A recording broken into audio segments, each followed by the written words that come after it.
మూలముగా వచ్చానయ్యా. నా కొడుకులు తెచ్చుకోలేదు కూడా, కూతుర్లు తెచ్చుకోలేదు నేను, నా భార్యను తెచ్చుకోలేదు నేను, నా బంధువులు తెచ్చుకోలేదు నేను, ఆస్తుల ఐశ్వర్యాలు తెచ్చుకోలేదయ్యా.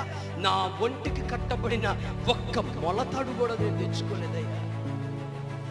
పోతే ఏంటి, పోయింది, స్తోత్రం. అటువంటి రోషమైన భక్తి నువ్వు చెయ్యాలి. పిచ్చి భక్తి దేవుడికి అవసరం లేదండి. వ్యర్థమైన భక్తి, నువ్వు ఎన్ని మాటలు కబుర్లు చెప్పు. నీ ఇంటి పక్కన ఏమన్నా పుల్లయ్యా ఎల్లయ్యా తలకాయ ఊపాడు. దేవుడు పిచ్చోడు కాదు, నువ్వు చెప్పే కబుర్లకి తలకాయ ఊపేసి అనేయడానికి అనేవాడు కాదైనా. ఆయన కోరుకునేది ఎలాంటి వాళ్ళు తెలుసా? తెగించి భక్తి జీవితం చేసేవాళ్ళు కావాలి.